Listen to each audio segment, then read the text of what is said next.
Does the Bible really claim there was a worldwide flood? Or is the story of Noah and the ark just allegory, a story to teach us some profound lesson? If there had been a global flood, we should see evidence of this, shouldn't we? Maybe you have a friend or family member who's wondered about the flood of Noah. We're about to answer these questions and more. You should call them up and tell them you're watching this special edition of Genesis Week.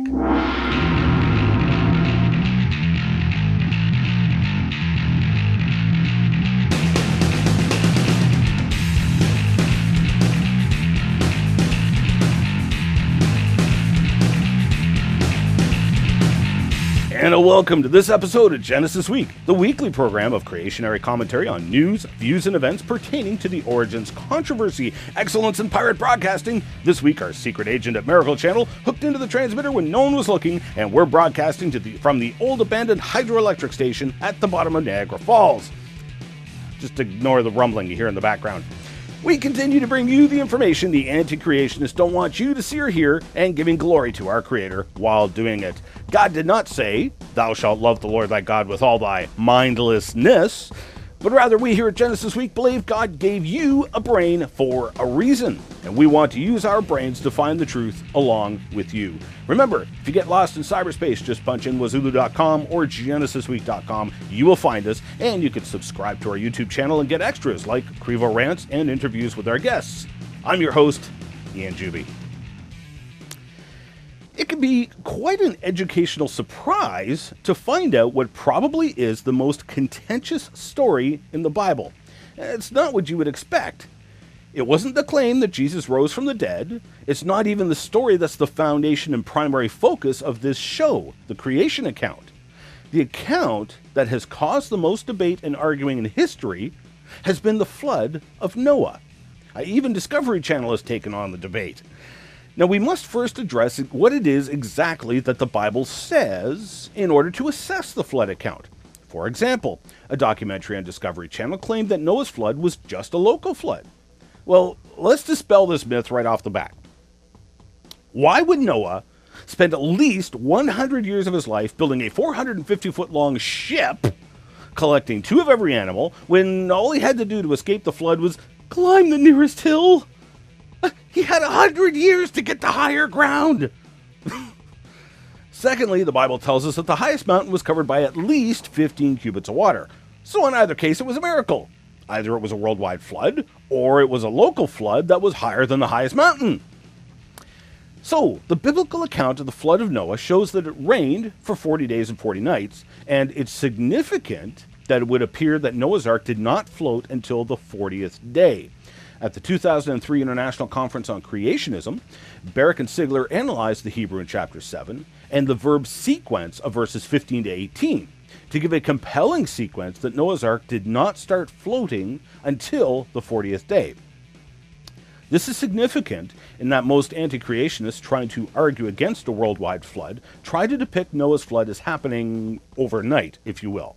Now, this is not the case, and its significance will become evident in a moment. The waters continued to rise, with Noah's Ark coming to rest on Mount Ararat on the 150th day. All the mountains under all the heavens were covered by at least 15 cubits of water. Now, that would be around 7 meters or 22 feet of water higher than the highest mountains at the time. Everything on the face of Earth that breathed the breath of life was destroyed. This was not a local flood. Now, obviously, we're not underwater now.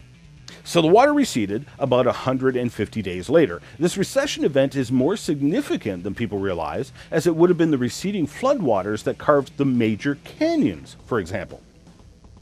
Now, presently our oceans rise and fall twice a day. Why? The moon and sun pulling on the water, causing tides. So let us ask, would we have tides during a global flood? Well, the answer is yes. In fact, if anything, the tides would have been larger. Right now, our tides stop because the tidal wave hits land. But if the land is submerged, then the tides get bigger and bigger. A resonance develops, and as was modeled by my good friend, the late Professor M.E. Clark, and his student Henry Voss. So the water encroaching upon the land would have taken weeks to months before the highest points were finally submerged.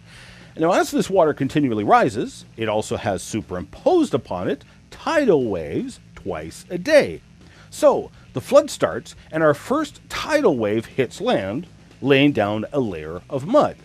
Now, where the dirt came from was a 1-hour lecture. I won't get into it today. Now, during low tide, the water regresses.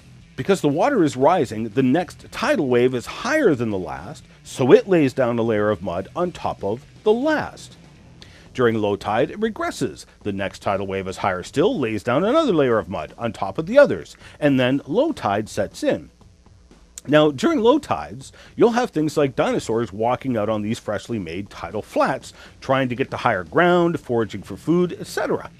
You'll also have people walking around, trying to get to higher ground, etc. Now, all of these creatures will be making footprints in the freshly laid mud, which then gets covered up by another layer of mud from the next tidal wave.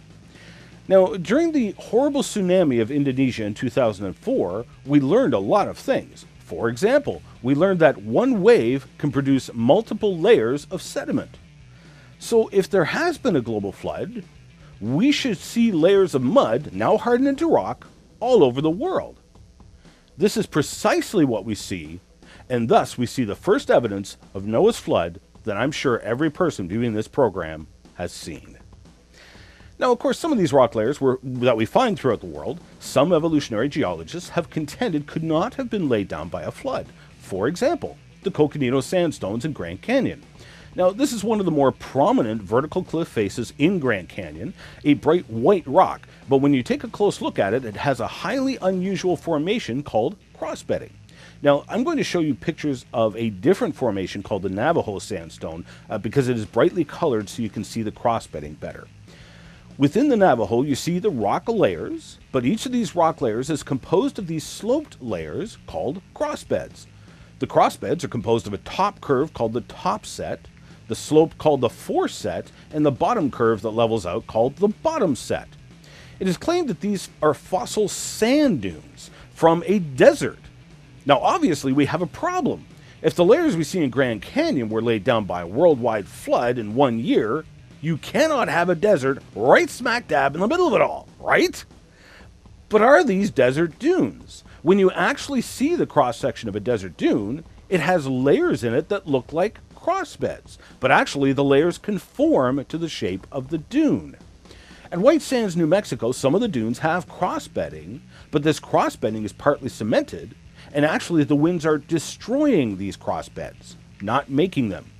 Furthermore, when we take a look in those cross-bedded layers of the Coconino Sandstone, we find fossil footprints. Lots and lots of them. They were made from what appeared to be some kind of lizard or amphibian.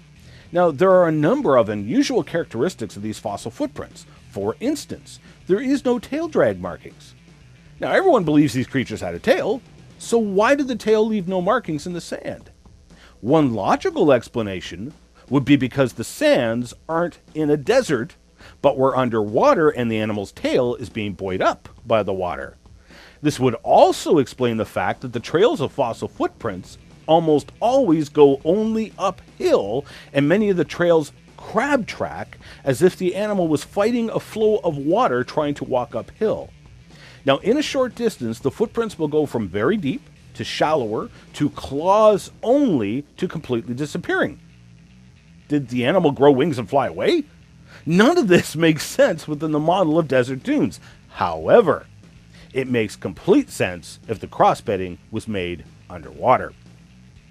Professor Clark, engineer Andrew Rodenbeck, and myself were conducting experiments in a flume at Creation Evidence Museum in Glen Rose, Texas, a few years ago.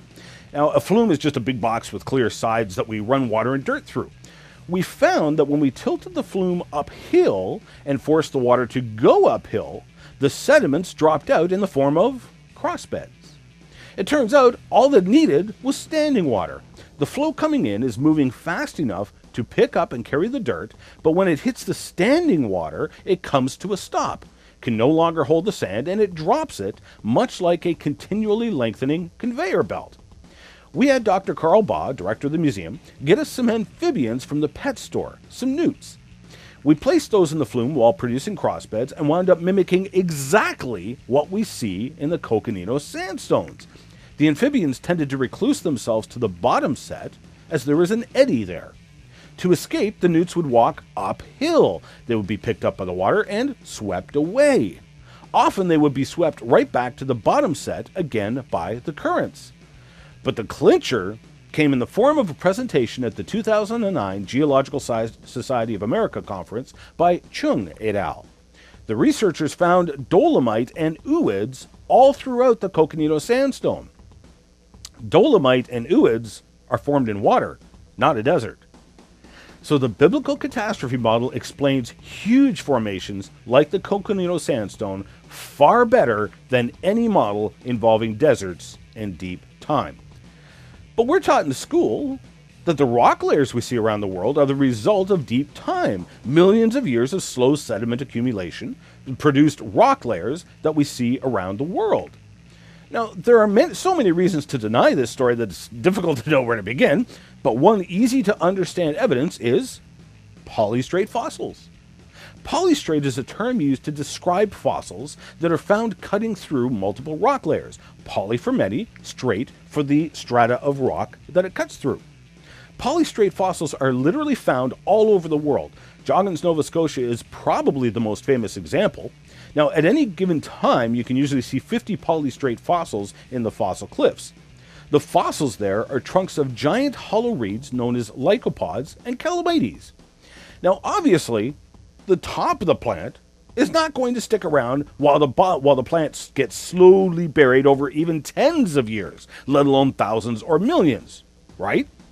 So obviously, these layers did not even take tens of years to be laid down, let alone thousands or millions. In fact, this one particular trunk was buried on an angle, which is even more profound evidence that these layers were laid down in rapid succession. Now, this scenario fails to fit the facts on many levels. For example, here we see a fossil root from one of the lycopods. At each of those dimples, a rootlet radiated out from the root. Now, you can see the rootlets in the surrounding rock. Yet here is one of the stumps at Joggins. Let's take a close-up look at the roots. Notice something missing. The rootlets have been stripped off. Obviously, this plant was ripped up, transported by water, and buried where it now is. It is evidence of catastrophe, not deep time. This stump was buried upside down. Now, last I checked, plants don't grow very well upside down. There were dozens of these upside-down polystrate stumps at a coal mine in Alberta. The Joggins fossil cliffs are a mute testament to the greatest catastrophe the world has ever seen. Close to 18,000 vertical feet of rock layers that were obviously laid down in real short order. The layers that do not have polystrate trunks cutting through them are identical to the ones that do. There is no deep time involved here. I go into more detail in my chapter on the Joggins fossil cliffs in the book Rock Solid Answers, available through the Creation Research Society. However, the most powerful evidence of Noah's flood probably comes from the incredible erosion that happened as the floodwaters left the land. All around the world, we find strange features that cannot be explained by present-day processes or deep time, but are explained beautifully within the model of a global flood. We find hundreds of water gaps around the world. A water gap is a canyon that was cut by water through a mountain, but the water could have gone around the mountain. Grand Canyon is probably the most famous example of a water gap. It cuts through the Colorado uplift, where it could have gone around the uplift. Now, here in the Rattlesnake Mountains of Wyoming, we see a textbook case of a water gap. A hydroelectric dam was built in the canyon, but yet when you look at the canyon from behind, you see that it has been cut right through the mountain. Yet if you turn to the right, you can see that the water could have gone around the mountain. In fact, when engineers constructed the dam inside the canyon, they had to build a dam at the side of the mountain to keep the water from going around it. Geology experts have noted this weird anomaly that cannot be explained. Experts who have studied these water gaps have acknowledged that these gaps cannot be explained by faults in the rocks, for example. When visiting Grand Canyon, we are told that the mighty Colorado River carved Grand Canyon. Even standing on the shores of the Colorado River, it's not that big. And the fact that the river would have had to have climbed thousands of vertical feet before it could start cutting the canyon tells you there's a problem with the theories involving deep time. However, if there was a worldwide flood, the water is starting above the mountains. And as it picks up speed leaving the land, it will cut through anything in its path, including mountains, even if it could go around the mountain.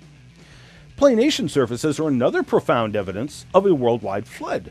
A huge chunk of the mountains on the eastern seaboard of Canada have had their tops planed off flat. Back to Joggins again, you can see the results of slow and steady erosion over the time, as the tides whittle away at the rocks. Now, the rocks that are softer, of course, get eroded away first, and the harder rocks wind up jutting up out of the water. Now, this is called differential erosion. The rocks erode differently. However, take a look at the top of the cliffs. Notice that the same rock layers have been cut off flat. So flat you could stick a ruler on it. There is only one thing that could do that: extremely fast moving water. Water moving so fast that rock hardness did not matter.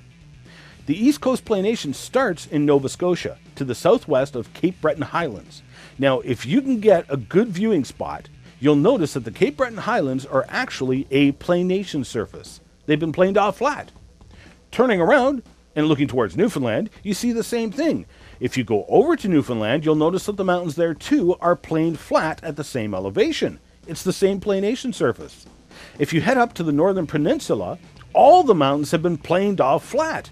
If you head up into Labrador, if the mountain reaches that critical elevation, it's planed flat. This planation surface is huge. It hits the highest elevation around the Corner Brook area, but averages around the 500-meter elevation. Only one thing could do this: extremely fast moving water. Glaciers would not do this, as glaciers by definition flow downhill and carve gouges, not planation surfaces. But in order to cut this rock without being influenced by rock hardness means the water would have had to have been flowing in sheets, moving many tens of kilometers an hour. Quick guess, at least 40 kilometers per hour, bare minimum. This wall of water stretched for over 800 kilometers wide or wider. Now, we watched in horror as tsunamis hit Indonesia in 2004 and Japan in 2011. The massive wall of water moving across the landscape, causing tremendous damage, and yet that water may have hit 25 or 30 kilometers per hour.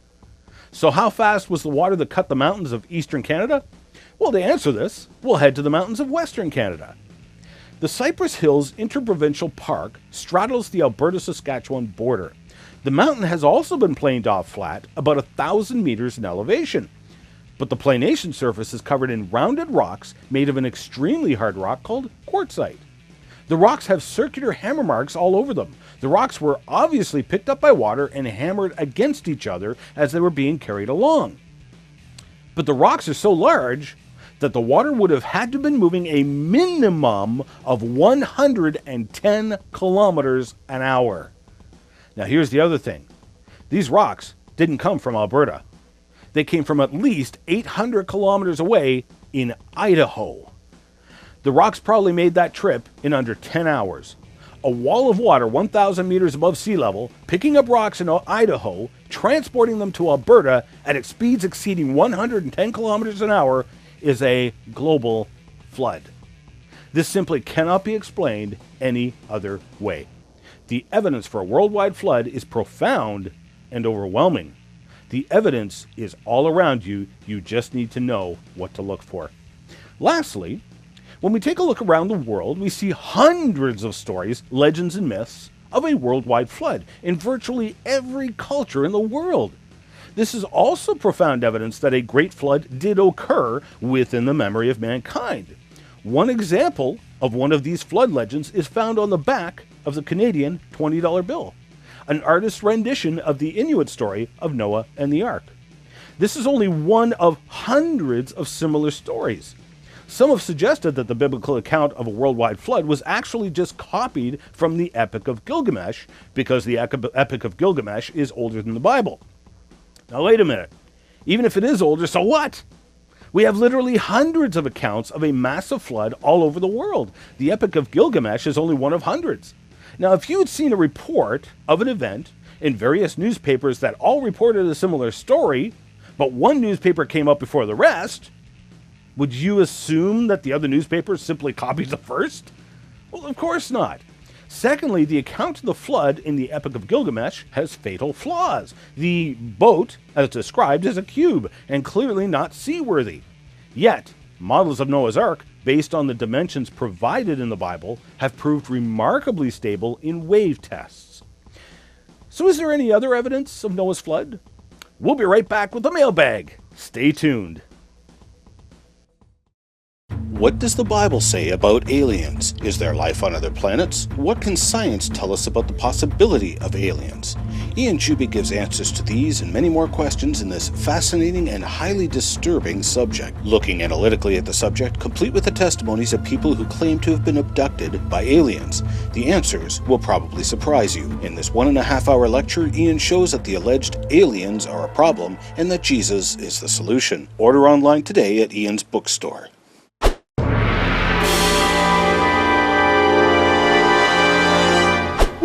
Mail for me? Ah!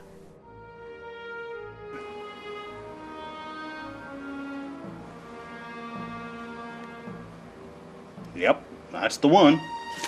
East Vietnamese jumping spider. The venom is so strong that one bite can kill any child and 95% of adults. The surviving 5% typically slip into a coma for 3 to 6 months, only to wake up with permanent paralysis. Ian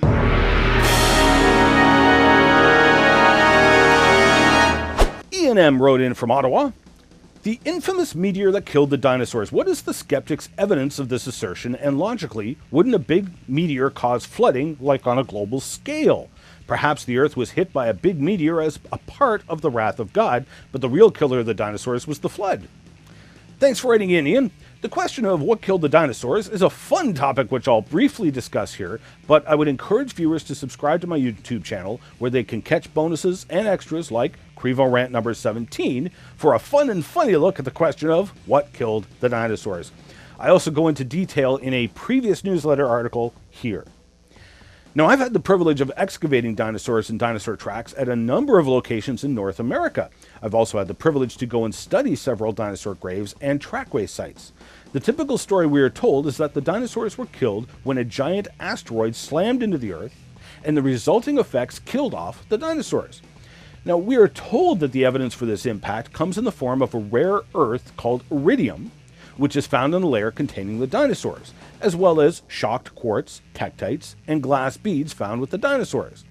Now, shocked quartz, tektites, and glass beads can be found associated with impact craters produced by the tremendous impact forces caused by the impact of the asteroid. Now, I'm going to steer clear of the majority of problems with this model and focus on some of the basics. First, where's the crater? Many have pointed to the astrobleem known as the Chicxulub crater on the Yucatan Peninsula in Mexico. I'd first like to point out that that is an interpretation that this circular feature is a crater. It might not even be a crater, but let's go on the assumption that it is a crater. Conventional geologists using conventional radiometric dating methods on the core samples taken at the Chicxulub crater dated the impact as happening 300,000 years before the death of the dinosaurs. Secondly, Heyman et al., dating a hadrosaur leg bone, concluded that this hadrosaur was still alive 700,000 years after the impact. Now, I don't believe these dates. I'm just pointing out that using the evolutionists' own dates, you've got dinosaurs still living 1 million years after the alleged Chicxulub impact. Now, obviously, if that's the case, then said impact had nothing to do with the demise of the dinosaurs. Furthermore, no iridium has been found associated with the Chicxulub crater, and iridium has been found in layers both above and below the layer of dinosaur remains. We also know now that iridium is expelled in vast quantities by volcanoes. Shocked quartz can be produced by an asteroid impact, yes, but it can also be produced in a number of other ways. For example, there is quite a bit of evidence that the continents divided rapidly, not over millions of years, but perhaps days or weeks. The continental crust contains a lot of quartz, and thus impacting continents can also produce things like shocked quartz. Now, if the shocked quartz found with the dinosaurs was from an impact, then there should be a higher concentration of it the closer you get to the impact. Instead, the quartz is very evenly distributed throughout the world. The glass beads found are simply silica, a form of quartz, which was melted and rapidly cooled, probably in water. Tektites are a really nifty looking form of melted quartz that cooled while falling through the air. Again, these glass beads and tektites, if they came from an impact, should have a higher density closer to the impact. Instead, they too are evenly distributed, indicating they did not come from a point source. Notice, though, that these can all be produced by violent volcanoes. But the real evidence as to what killed the dinosaurs comes from the dinosaurs themselves. Now, even though I disagree with their views and interpretation, I highly recommend that you visit the Royal Tyrrell Museum in Drumheller, Alberta. As you tour throughout the museum, pay close attention to the interpretive plaques. Over and over and over again, as you read about the dinosaurs on display, they say things like, "This dinosaur drowned. This herd of dinosaurs was killed trying to cross a raging river. This dinosaur must have drowned in a lake." Over and over again, we see that water killed the dinosaurs. Now, why would they say that? It's because that's what the evidence shows. When we find the dinosaurs, we find them typically ripped apart and buried together with fossil clams that were buried alive. When we find dinosaurs relatively intact, they are found in what is called the death pose, with their heads pulled back. Evidence of drowning and rapid burial. All the evidence points to the dinosaurs being drowned in a massive flood, but this was no meandering river. For example, this is a map of the Morrison Formation, a formation containing untold numbers of fossil dinosaurs in which I have actually excavated dinosaurs. The formation covers 10 states and 3 Canadian provinces. This was no river or small flash flood. This was a massive flood on the scale of a global flood. It was Noah's flood that killed the dinosaurs that we find. Well, that's it for this week's show. Thanks for watching, and remember, if you're catching us on YouTube, you can share this show with your friends on TwitFace Plus using the convenient share button down below. You can send in your questions and comments a number of ways. I'm your host, Ian Juby, reminding you of the words of our Creator, the Lord Jesus Christ, who said, "I am the way, the truth, and the life. No man comes to the Father but through me." We'll see you next Genesis week as we pursue the truth together. We need your support to help keep this program on the air. You can help by making a tax-deductible donation to Core Ottawa, Canada North Post Office Box 72075, Ottawa, Ontario, K2K2P4. You can also sign up for Ian's newsletter detailing current research and news items at ianjuby.org.